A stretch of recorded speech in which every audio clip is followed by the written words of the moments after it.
guys, it's Rice Reptiles, and this is Billy and Channing Rice. Tonight we have a feeding video, and we're going to kind of walk you through how we bring our rodents in from the facility, how we do a feeding of the room. We're not going to show live feedings, of course, on video, but we're also going to do an incubator update right now, and we'll kind of show you clutch we have hatching. So right now we're at 66 clutches for the year, having a super good season. Looks like it's going to be even better than last season.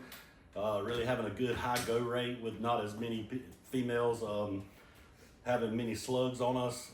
Slug rate's been low compared to years before, and then we've also had a great go rate, and it looks like it's going to be a banner year for us. We're really excited about the stuff we're making. It's way better than the year before, and that's what you look for in this. All right, so the clutch we have hatching is Black Pastel Triple Het Enhancer G-Stripe and Krypton to a Desert Ghost Quad Het VPI Xanthic Clown. That's not Quad Het. Clown and G-Stripe, that's right, okay. So Het VPI, it's a Desert Ghost Quad Het VPI Xanthic, Cryptic, Clown, and G-Stripe. Jeez, tongue twister. All right. So these really can only be Black Pastel stuff. That's a nice Black Pastel Krypton. Really cool.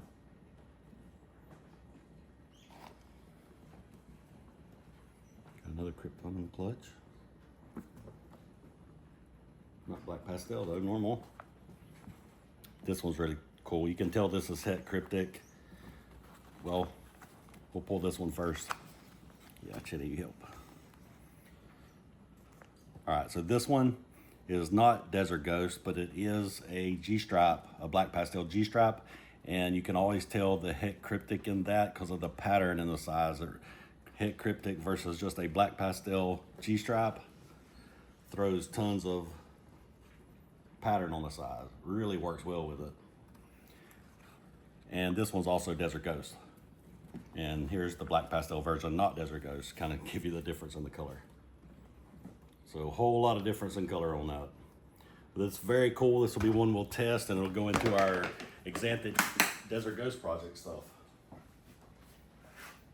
So we can go G-Stripe, Kryptons, Clowns, really a lot of stuff in that clutch. It'd be really cool.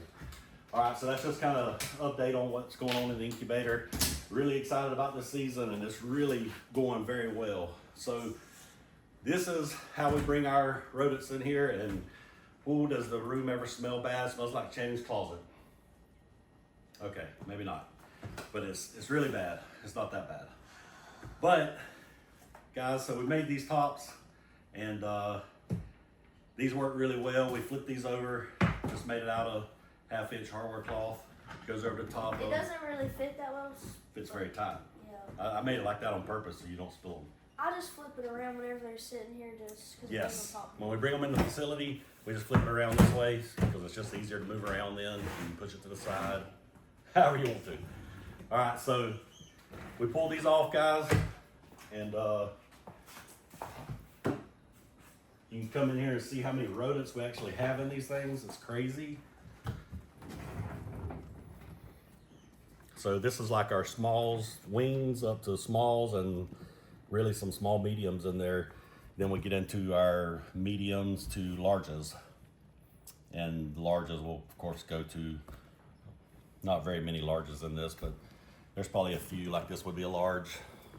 And we'll get into those sizes for our really big breeder females. But basically we come along, guys, and we handle all our breeders at one time. We go around the entire room, and we put the rats in, but then we pull the tubs out if we have a rat in. That lets us know that one is in there to go back and check, make sure it ate, and if we had to leave it in there without a strike. We always want to go back and check, and by pulling the tub out and leaving it just partially cracked like this, it lets us know when we go back, we'll never miss one because we can just go to the side of the rack and look down the whole row and see, if one's pulled out, we know we got to check it. So then we're keeping up with our food on the tubs, so we know like how many feedings we've done, how responsive a female is. So This female did not go right back on food, so she got washed after she laid, reset up new, the ends for new, and then she did not eat, so we washed her right away. That W is for wash. Then she did not go on food again, but then she started after that, probably went through a shed here, and then right back on food again. So that's how we keep up with it. We do put shed on there, so we won't feed during shed, but she probably just was going into it, and we offered, not seeing it, didn't take it, and then sometimes right after a shed, they won't take one sometimes, but we always full clean. Anytime a female full cleans or sheds, we always full clean the tub, no matter what. All right, so you wanna reset them up for a good feeding response the next time. And anytime one sheds and they normally take a poop, and then you wanna do a full clean just so they reset up for a new hunting environment. All right, so we go through and we feed anywhere from smalls to mediums, because in our breeders here, it's not just breeders. Like there's a 749 gram female here that's just like growing out.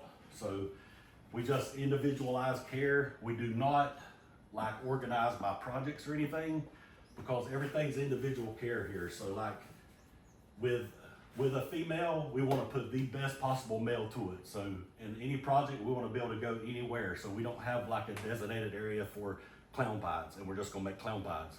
We're gonna make all kind of stuff with clown pies. So everything's individualized. The males are individualized, the females are individualized. We want to make the best thing we possibly can all the time. We don't want to categorize ourselves by project. We want to go everywhere with those projects. So we come over to the male section, and we treat our males just like our females for the most part. If a male's really went strong and has come back on food, sometimes we will feed a male twice a week sometimes to get his size back up and on him, so he can really rest, recoup, get his energy level back up, and get to where he's got plenty of weight back on for the next feeding cycle. Because that's the biggest thing, is to put some weight on a male, so that not to make him lethargic or lazy, but so that he can last a little longer, because they're going to go off food when you breed them. And if you stop every single time a male goes off food, you will not get ahead in projects. You can go until they start getting a little bit skinnier, and then you can back off and get them back on food and get them going. And when our males are breeding, we'll offer basically any prey that we have just to keep them eating. Doesn't matter if they're on rats or mice, whatever, that we will get them on whatever they'll eat at that time. And a lot of times we'll go a lot smaller just to get extra meals into them while they're breeding, because they just get a little more picky during that time. All right, so now we're gonna go over and kind of show you step by step how we go through the smaller hatchlings. Okay guys, so now we're over on the hatchling side of the room, and we'll kind of go through the same process of how we're bringing them in, how we're kind of feeding our animals, and the thinking and processing behind that. So this is a 1/8 inch hardware cloth here, and we use it because anything we put the smaller animals in, like especially the mice, anything they can put their head through, they're going through, and man, they get out of everything. So we go down to a lot smaller size, and we keep these guys covered up. And if we need to leave the room, if you got to go to the restroom or just whatever, always be prepared to cover your rats back up, because you do not want rodents running around where you got all these electrical wires. I promise you, they'll think you have water lines, and they'll chew into everything. So so to come in here and see these, kind of how we set up. So we've got our mice for our starting off our babies, so we just use fuzzies. Some of these actually have some pretty good size on them this time. We've kind of running low on these. Then we've got in this tub our pups. We like to make sure, even if they're tiny, for like the first feeding that you do of the rats for your babies, that they do have some fuzz on them, because I seen another video that makes them eat better. And then we move on to this tub, and it's our pups, and they have more weight on them for our bigger ones. And then we have our mice, and we try not to have very many animals on mice in the facility. We do start out the young hatchlings on mice, and these bigger mice right here are not for hatchlings at all. These will actually go with the adults for those few picky eaters, or like I said, those males that we want to keep on stuff. Then we have our wings, and the wings crawl around really good and do really well, so definitely have to keep them covered up, but not really while you're feeding, because you're kind of keeping an eye on them anyway. And these come straight out of our facility, guys. Everything we feed, of course. I mean, we produce more than we need, so we have people that pick up from our facility all the time. Everything that we're overproduce for ourselves.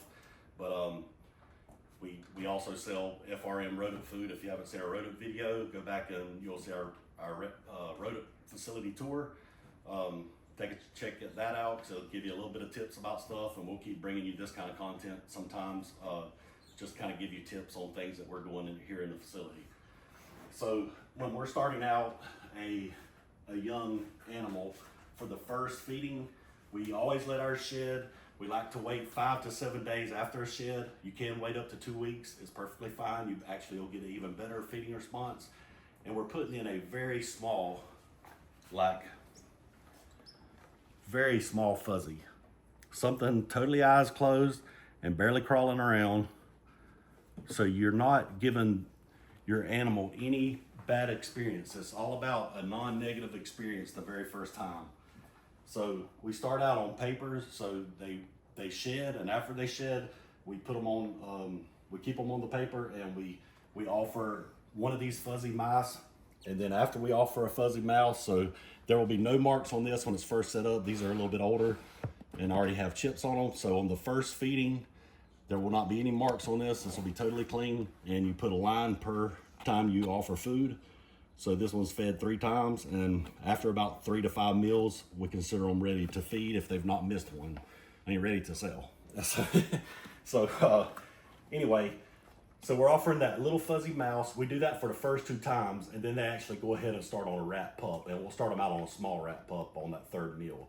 And if they take every time, there's no issue. They just go on from pups to a bigger pup to a wean and work their way right on up to smalls and mediums. So the main thing to take is if you do have an issue with one, the first thing we do is we have a skip meal. We go ahead and offer cocoa to it. So we'll put it on ReptiChip or whatever bedding. If you got cypress, offer it bedding. That's the main thing you can change to make the animal like its environment better. So instead of starting it on it, we start it on paper so that we can add something if we have that negative experience with it. So we take this, we put that fuzzy in. If we have the negative experience, right away, right on cocoa. If we get a negative response again, then we immediately will move it up to the Freedom Breeder Series tub, the 10 series, and try it in a dark tub like that, and get it to eat a few times there, and then we can bring it back down here, and we just save the spot that we take it from. But 90% of the time, guys, if you go that route, you will have a positive response as soon as it hits that Freedom Breeder tub, and you'll be able to bring it right back over here after a few meals, and you won't have any problems anymore. And so when we feed this room, we start with the bigger animals and we work our way down to the babies.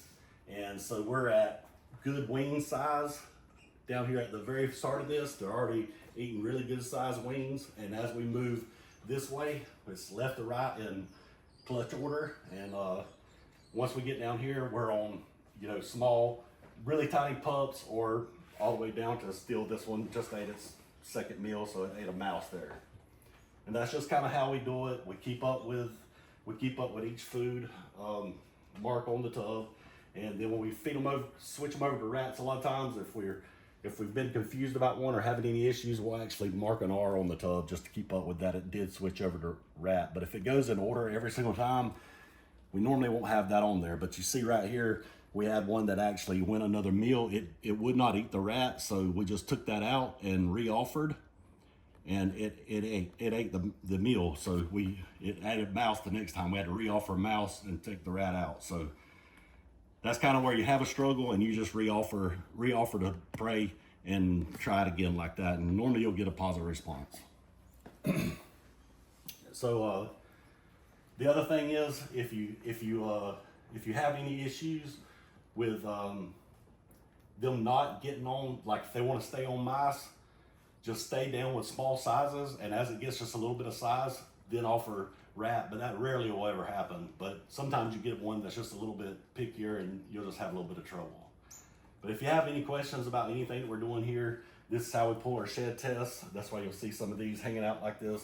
We pull a shed test, and as I collect these, we'll actually put it right here, a date, and that lets us know we've got a shed test. Anyway, guys, we just want to kind of show you how we lay out our feeding. And we go through these things really fast. Channing and I work together, and we feed at the same time. We don't feed individually. She's helping keep up with information on the tubs while I'm feeding sizes and things like that. And we just move together as a team really quickly through the room. we're able to feed our entire collection in about 2.5 hours, so it works really well. But if you have any questions, please reach out to us on Instagram, Facebook, anywhere you want to reach out to us. My number's on Morph Market, so you guys can get a hold of me anytime. And please like and subscribe. Got anything, Jenny?